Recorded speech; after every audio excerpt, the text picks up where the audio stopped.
Saudara dan saya tidak bisa menyelesaikan rumah tangga kita persoalannya, tidak bisa menyelesaikan masalah di perusahaan, tidak bisa menyelesaikan masalah di kantor, tidak bisa menyelesaikan masalah di rumah, tidak bisa menyelesaikan masalah studi kalau tidak punya kuasa dari Roh Kudus. Itulah sebabnya Yesus naik ke sorga, aku akan kirim Roh Kudus, dan Roh Kudus itu menjadikan hamba Tuhan punya kuasa. Amin. Roh Kudus itu menjadikan rumah tangga selalu dekati, dalam arti damai sejahtera di dalam hidupnya. Roh Kudus itu memberikan kuasa bisa menguasai segala sesuatu, dalam arti mengusir kuasa setan. Karena kuasa itu dikatakan tadi dinamis. Dinamis kan ada ilustrasi seperti bom, namanya bom apa? Dinamik kan? Tahu bom dinamik? Dinamik itu bisa meledak gedung, bisa meledak gunung. Jadi dinamik ini kata itu yang dipakai. Dinamik itu kata Roh Kudus dari kuasa ini. Jadi orang yang punya Roh Kudus, orang yang sudah di dalam Yesus, akibat kenaikan Yesus ini, di dalam hidupnya ada dinamik, kekuatan yang lebih hebat. Seperti kekuatan sopir tadi, kuasanya lebih hebat. Si sopir yang asli lebih hebat dari sopir yang sang paus nih. Kuat. Itu yang menyebabkan saudara dan saya sehat. Itu yang menyebabkan saudara dan saya diberkati dalam rumah, dalam arti ada banyak tantangan, ada banyak persoalan, ada banyak yang harus kita urus. Tetap aja sukacita, tetap aja luar biasa. Orang yang sudah ada di dalam Yesus, ada kuasa yang meledak-ledak, ada spirit yang melebihi dari spirit manusia. Amin. Tanggal muda dia tetap sukacita. Amin. Tanggal tua tetap dia haleluya, puji Tuhan. Suami yang punya kuasa, dia akan mampu meredam hatinya untuk tidak mendendam istri. Istri yang punya kuasa, dia mampu meredam suaminya yang galak sekalipun. Suami istri yang luar biasa punya kuasa ini, dia memandang suaminya yang galak seperti malaikat yang ada di rumah. Amin. Anak-anak yang diberikan kuasa, dia bisa menghormati orang tuanya yang jahat. Dulu ada seorang cucu kami kunjungi. Om pendeta, kita oma ini cerewet sekali, seboleh toki. Orang Manado.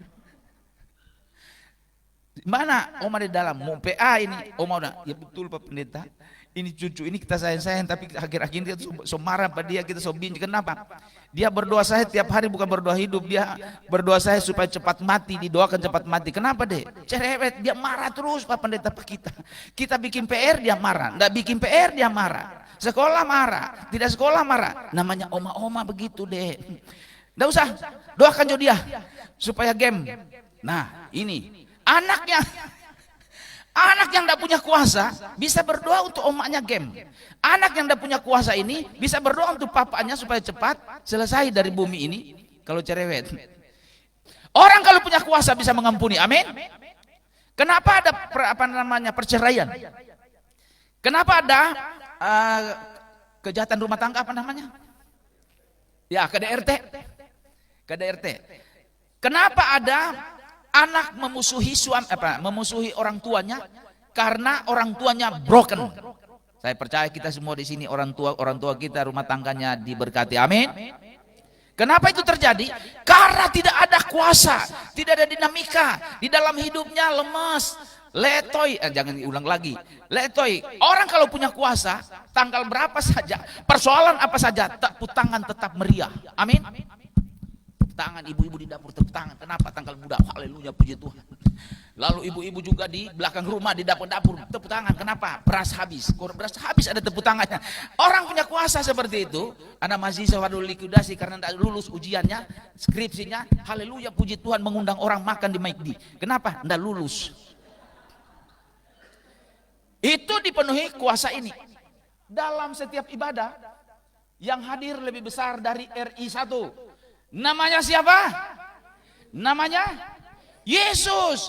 Kalau presiden aja kita hormati, apalagi Yesus yang datang tiap kali ibadah. Kalau Yesus datang tiap kali ibadah, kita harus benar-benar dipenuhi oleh kuasa ini, supaya semua persoalan dalam hati kita dikubur jauh-jauh, semua benci dendam dikubur jauh-jauh, semua persoalan yang menyebabkan kita stres dikubur jauh-jauh, supaya kita bisa memberikan yang terbaik bagi Tuhan. Jadi memuji Tuhan, tapi jangan sampai bengkak tangan juga. Bengkak tangan, karena itu sesudah ibadah baru saya ngerti ada dokter khusus ahli bengkak.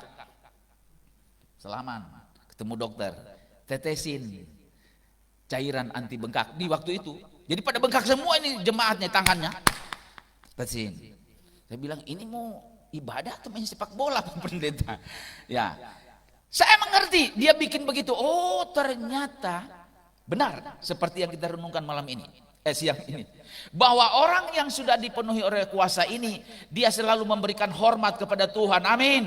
Orang yang sudah dipenuhi ruang oleh kuasa di dalam ruangan ibadah, dia selalu sujud di hadapan Tuhan, dia selalu sungguh-sungguh, dia tidak membuat ulah di dalam gereja, dia tidak tidur. Kalau orang datang ke gereja tidur, engkau sedang berdosa besar di hadapan Tuhan.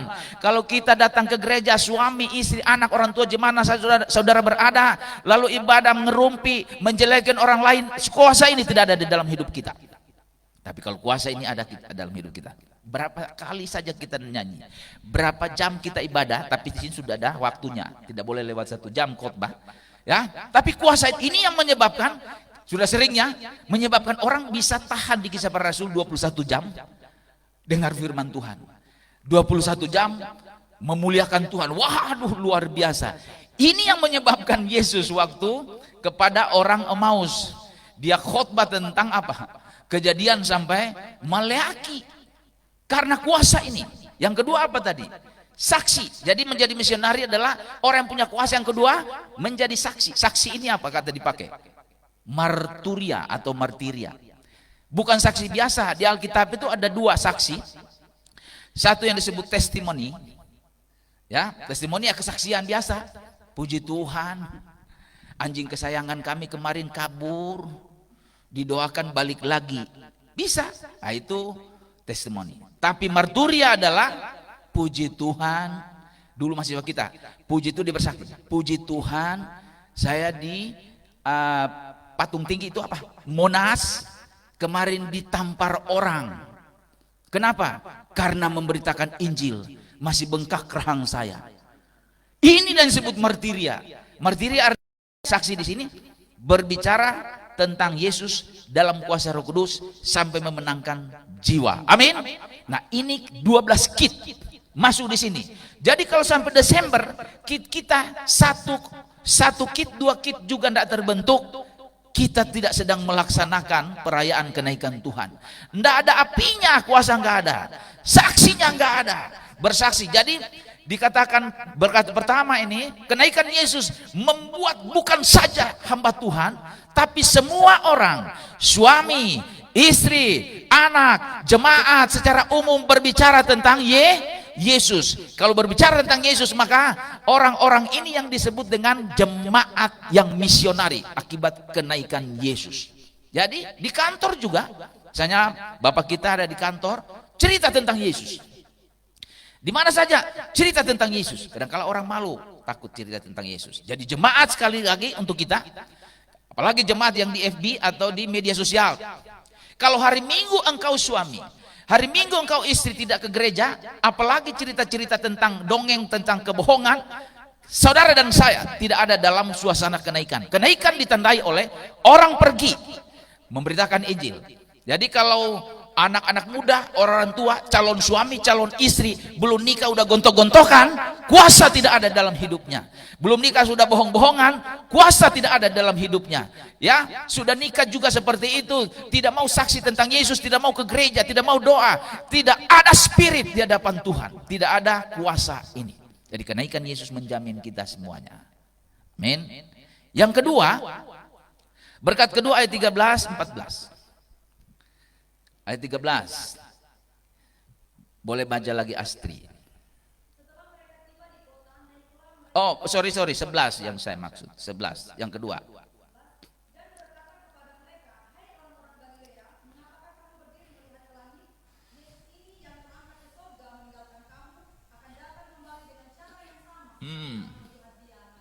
Ya, luar biasa. Ini bagian 11 ini berbau pengajaran. Jadi katakan tadi, dia akan datang. Amin. Dia datang. Ada 3 hal yang kita lihat di sini. Pertama, dia tepati janjinya. Dia akan datang. Yesus pernah berbohong enggak? Yesus pernah berbohong? Satu ayat nih. Ya, di mana ayat yang mengatakan bahwa Yesus katakan, rasul-rasul enggak usah kita baca karena baca banyak ayatnya. Yesus saja. Buktikan kalau aku ini berdosa. Di mana? Saya hitungan 1, 2, 3. Kalau enggak diambil Adi sama Pak Ibi. 1, dapat hadiah. Siapa yang bisa baca? Sepeda, ambil sepeda plastik. 2, 3, Yohanes 8 ayat 46. Ya, Yohanes 8 46. Yang sudah temukan boleh baca. Tapi sudah enggak ada hadiahnya kalau yang membaca. Ada.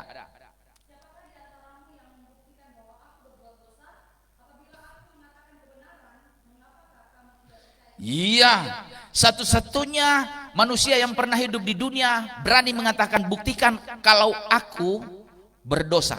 Kita bisa ngomong begitu, semua orang tidak bisa. Tapi yang kita bisa omong adalah, buktikan kalau aku belum pernah berdosa. Ya, Yesus bilang buktikan aku kalau aku pernah berbuat dosa. Petrus bilang 1 Petrus 2:22, ia tidak berbuat dosa dan tipu tidak ada dalam mulutnya. Yesus punya kelemahan? Ada. Kelemahannya apa? Tidak dapat berdosa. Kelemahan kita apa? Tidak dapat untuk tidak berdosa. Bawaannya dosa melulu. Ya, belum masuk ke gereja udah berdosa. Kita semua termasuk saya. Pulang gereja berdosa. Di gereja suci, tapi sedikit aja. Kalau misalnya khotbahnya panjang, dosa lagi. Ini pendeta cerewet sekali, seperti baru datang dari sorga. Ya, dosa. Di gereja juga orang bisa berdosa. Setan ada nggak di gereja? Nggak ada. Kalau diusir dalam nama Yesus, apalagi tadi lagu luar biasa. Aku jalan, setan tunggang langgang. Si Hana pun turun dari lantai 4 pergi ke Belanda, karena dia setan dari Belanda. Jalan kebenaran, tidak ada setan di kelas ini, di ruangan. Apalagi dalam nama Yesus setan keluar. Setan paling takut kalau dengar nama Yesus. Tapi kalau manusia, dalam nama Yesus bangun, jangan tidur.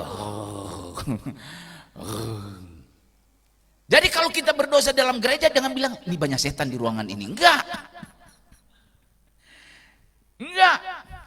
Setan enggak ada. Jadi yang Alkitab kan sudah bilang, salah satu penyebab orang berdosa apa? Hati nurani.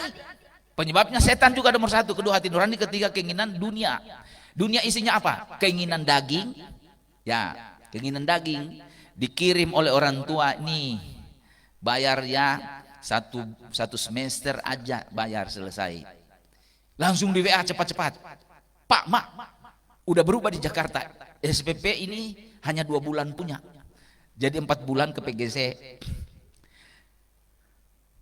Itulah yang dikatakan tadi bahwa janji. Kita ke janji tadi. Yesus tidak pernah bohong. Kalau dia bilang datang kembali, pasti datang. Beda dengan janji orang. Saya membaca satu laporan di satu tempat, satu kota, ada pasangan calon suami istri 75% nggak jadi cerai. Bukan cerai, nggak jadi nikah. Sudah menikah tapi nggak jadi. Persoalannya apa? Karena soal janji. Janji tidak tepat. Janji tidak tepat. Ditanya kepada sang istri calon, apa buktinya bahwa engkau tepat janji? Hatiku, belalah hatiku. Akan ketemu apa? Bohong.com. Tapi janji Yesus, kalau dia balik pasti balik. Amin. Balik untuk apa? Mengangkat bumi ini, mengangkat saudara dan saya. Di patokannya, saudara pernah kecewa dengan Yesus karena uang tidak ada di dompet.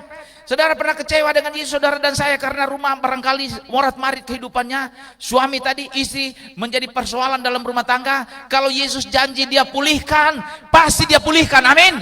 Dia datang saja bisa, tidak pernah bohong. Jadi kalau dia bilang kepada jemaat, masa depanmu, anak-anak muda, masa depan studimu mantap, masa depan studimu indah, pekerjaanmu, karirmu cerah, percaya kepada Yesus, itu akan ditepati. Tepuk tangan bagi Tuhan kita Yesus Kristus. Dosa orang percaya bukan karena dosa mungkin membunuh, mencuri apa. Dosa orang percaya disinyalir kebanyakan adalah tidak percaya kepada Yesus. Perhatikan, kita sudah baca Injil semua ya. Apa selalu dikecam kepada murid-murid? Ya, di manakah imanmu? Ketika goncang airnya, lalu kemudian ketika danau sudah membunuh mereka, takutlah si Petrus. Yesus Yesus bilang, di manakah imanmu? Di manakah imanmu? Di manakah imanmu? Berarti ketidakpercayaan kepada Yesus adalah dosa prioritas diselesaikan Yesus kepada orang percaya. Karena menghambat kekuatan Yesus nyata dalam hidup kita. Dosa tidak percaya menghambat kuasa Yesus untuk membuat kita sukses ke depan. Dosa di dalam kita tidak percaya Yesus membuat rumah tangga itu terhambat untuk bisa maju. Karir tidak bisa muncul dan tenggelam karena dosa tidak yakin kepada Yesus. Tapi dikatakan di sini, aku datang. Berarti dia pulihkan kita. Kalau dia pulihkan kita, dia pulih. Kalau anak-anak muda, jemaat muda ini punya masa depan, lagi berdoa sekarang untuk sukses, pasti sukses. Amin. Dia datang aja mengangkat semua orang. Mana lebih susah? Mengangkat satu orang ke sorga dengan kuliah selesai S3. Susah mana? Kira-kira susah mana? Mengangkat satu orang ke surga dengan membuat satu orang kuliah S3. Kalau dia suka S3, selesai. Mengangkat satu orang S3 kan kita belajar aja, belajar, selesai. Coba satu orang yang sudah S4, angkat orang ke surga, satu orang. Nggak ada kan? Berarti lebih sulit. Tapi Yesus angkat miliaran orang. Angkat ke surga, berapa lama? Tidak menunggu 1 jam, 2 jam. Di rapture itu dirubah tubuh dengan sekejap mata, lalu naik ke surga. Ini yang dikerjakan oleh janji ini. Bahwa kalau dia bisa membuat orang membawa ke surga miliaran orang, apalah artinya S1 bisa selesai? Apalah artinya S2 bisa selesai? Apalah artinya S3 bisa selesai? Apalah artinya rumah tangga bisa diberkati? Apalah artinya anak-anak muda sedang takut tentang masa depan karena belum kuliah, belum kerja? Kecil. Kenaikan Yesus menyebabkan semuanya ada di jaminan Tuhan. Amin. Ada bersama kita. Itu yang menyebabkan kita sungguh-sungguh di dalam beribadah.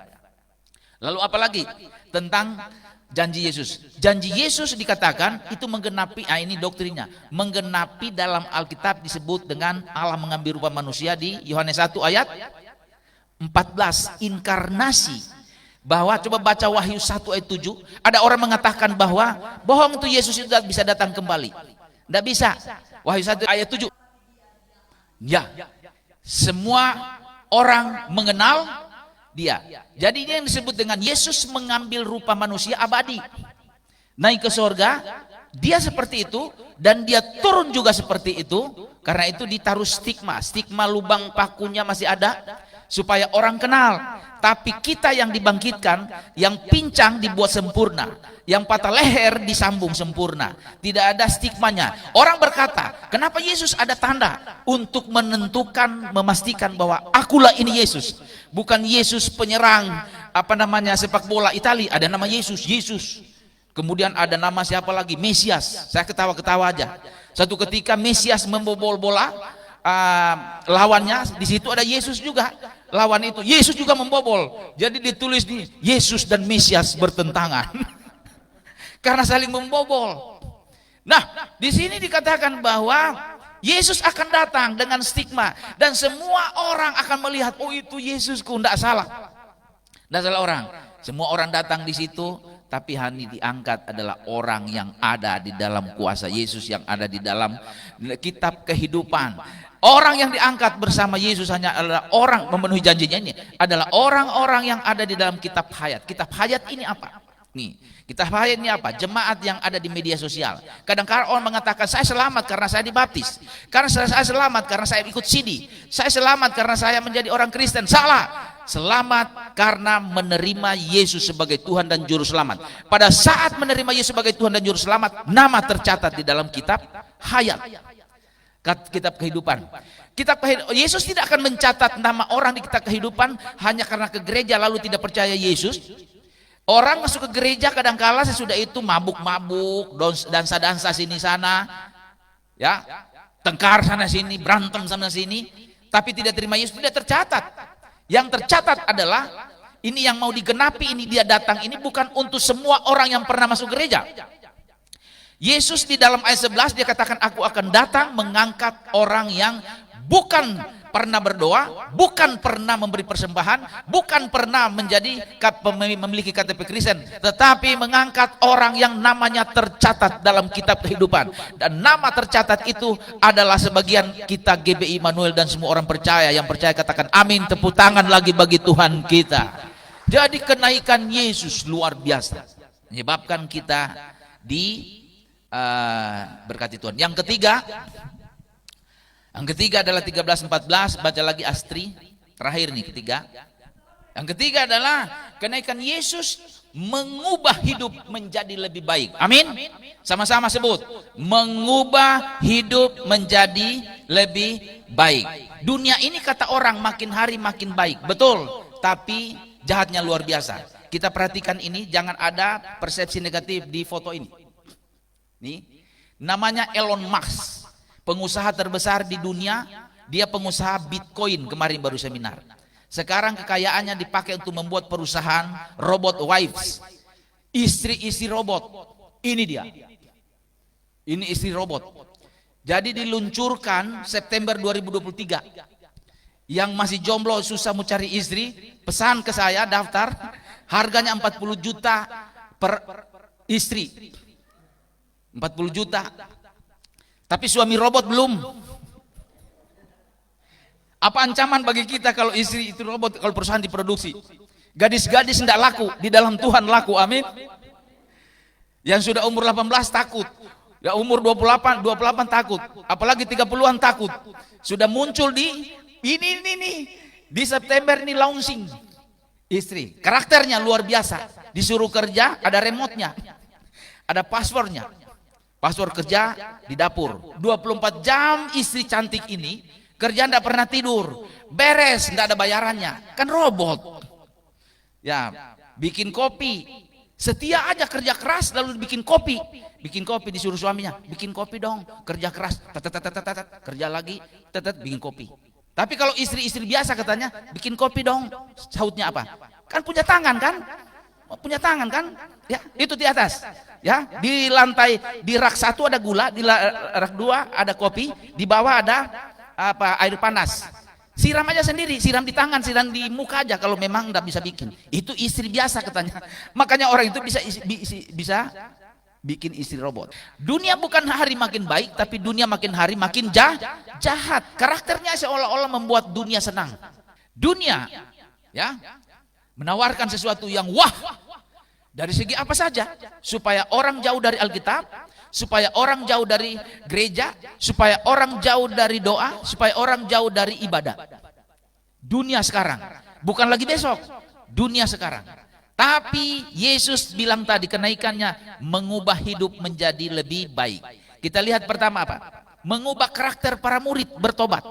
Waktu kematian siapa yang tidak ada di ruangan? Murid-muridnya. Siapa? Ya, waktu mereka berkumpul, Yesus mati lalu berkumpul murid. Siapa yang tidak ada di ruangan? Thomas.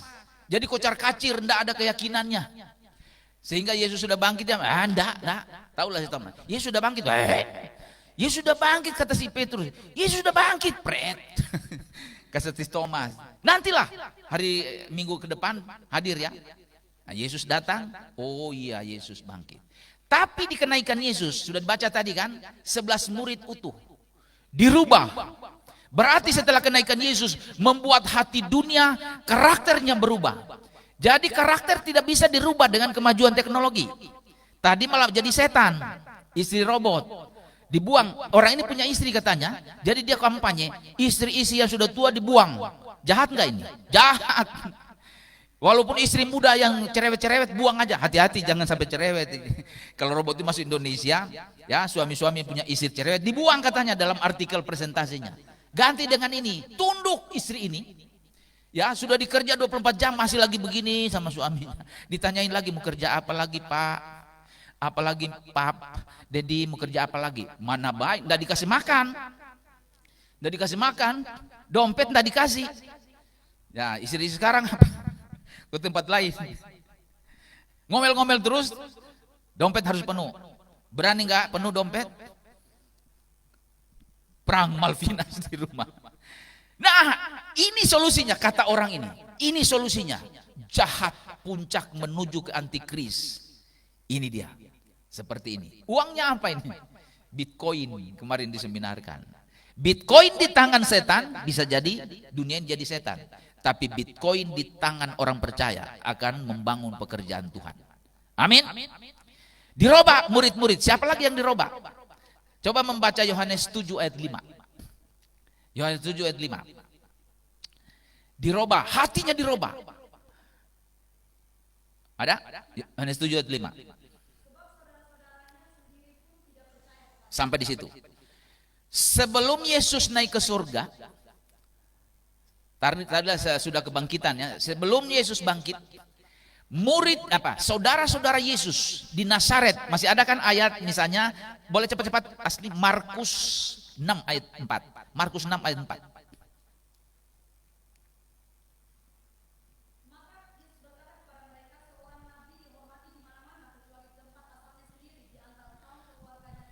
Ya, waktu Yesus 30 tahun sudah melayani, berkunjung ke Nazaret, dikatakan di sana dia tidak dihormati oleh masyarakat Nazaret dan juga keluarganya. Kenapa? Keluarga dalam arti saudara-saudaranya. Nah, di sini juga dikatakan di Yohanes 5 ayat 7, saudara-saudaranya tidak percaya kepada Yesus. Setelah Yesus bangkit naik ke surga, lengkap. Di situ kan ada murid-murid, ada sudah di ayat 14 ada kan? Saudara Yesus. Saudara Yesus itu ada siapa di sana? Ada Yakobus, ada siapa lagi? Yudas. Bertobat mereka, penulis kitab Yakobus dan kitab Yudas. Lalu Maria ini siapa? Maria di sana. Jadi orang-orang diberkati. Sekali lagi, orang-orang, kenaikan Yesus itu mengubah karakter tadi pertobatan. Sekarang mengubah orang yang diberkati tetap tekun. Ada kata tekun di 14 kan?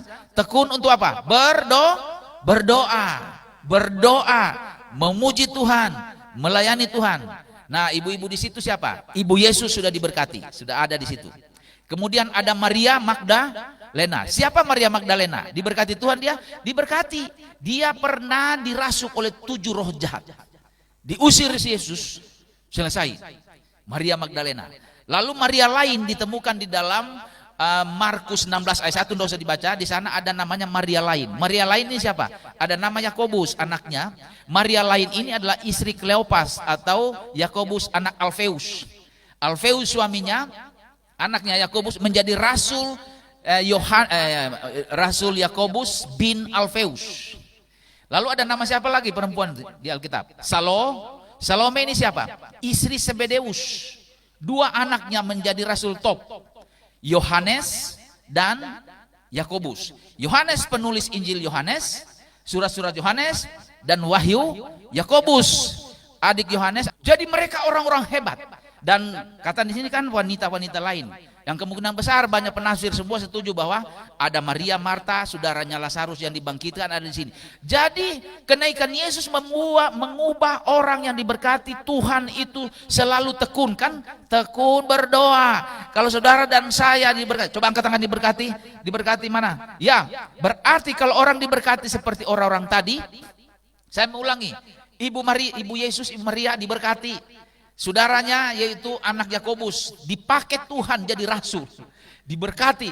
Kemudian Salome anaknya 2 jadi punggawa-punggawa rohani di Alkitab.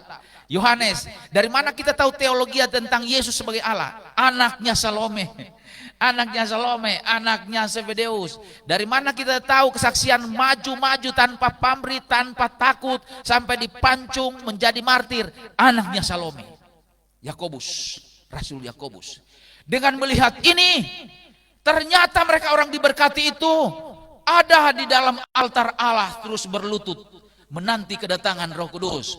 Ciri orang diberkati, ada dan saya tidak boleh jauh dari doa. Amin. Ciri orang diberkati, kenaikan mengubah karakter rohani kita, selalu mencintai Alkitab, mencintai pelayanan, menghormati Yesus, karena kita tidak diberkati. Kalau saudara dan saya sudah diberkati, malas berdoa, malas memuji Tuhan, tidak mau ke gereja, tidak mau melakukan hal yang menyenangkan Tuhan, Anda salah. Karena Alkitab mencatat, orang yang sudah diberkati selalu ada di kaki Yesus. Nah, kalau kita sudah ada di kaki Yesus, masa depan itu diulang-ulang. Tidak usah takut karena dia punya janji. Barangkali renungan bagi kita adalah diri sendiri, termasuk saya bertanya, kenapa saya masih begini? Kenapa rumah tanggaku masih begini? Kenapa saya pemuda saya masih begini, studiku jadi begini? Kenapa saya tidak maju-maju malah mundur? Barangkali roh kenaikan itu belum ada dalam kita. Ada selalu bersama Yesus. Ada orang-orang hebat, ada selalu bersama Yesus. Nah, kalau kita sudah seperti itu, kenaikan memberikan berkat. Ya, apa tadi pertama? Kita menjadi misionaris, pemberita Yesus. Yang kedua, kita menerima janji yang pasti, diberkati. Amin. Dan yang ketiga, dikatakan tadi, mengubah